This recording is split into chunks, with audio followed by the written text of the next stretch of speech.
Traffic ரெட்டாக காட்டுதா? எங்கேயும் இல்லை, இந்த மாதிரி தான் இருக்குது. எல்லாமே ஒரு 10 பீஸா எத்தனை பீஸ் தெரியல இதில்.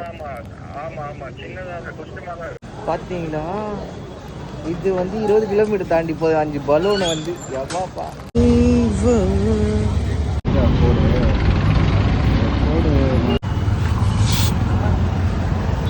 ஓகேவா? பார்த்துக்கலாம். நீங்கள் இந்த ஃபஸ்ட் ஆர்டர் முடிக்கிறதுக்கு 2 மணி நேரம் ஆயிடுச்சு.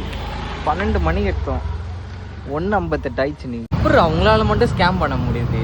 சி, அண்ணா நகரில் இப்படி ஒரு வீடு எடுத்துகிட்டு போகிறேன் தனியாக. நேரம் சொல்லுவாங்கள்ல, இந்த மாதிரி தான் எனக்கு ஓல்ட்டிகிட்டு இருக்கு பாருங்கடா. இன்னைக்கு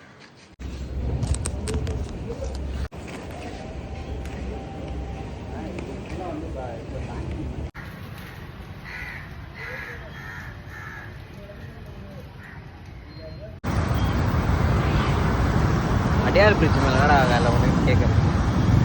நம்மளே அந்த 50 ரூபா திருடு போன சோகத்தில் ஒரு மாதிரி டென்ஷனாக இருக்கும். சரி, திருவான்மியூரில் திருத்திருன்னு முடிச்சிருந்தேன், இருந்தால் ஆர்டரே வரலன்னு சொல்லிட்டு.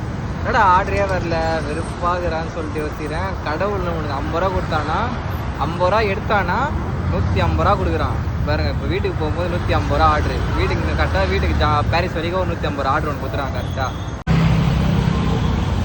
ஒரு 1000 ரூபாய் சம்பாதிக்கும் போது கூட இவ்வளோ பிரச்சனை வராதுப்பா.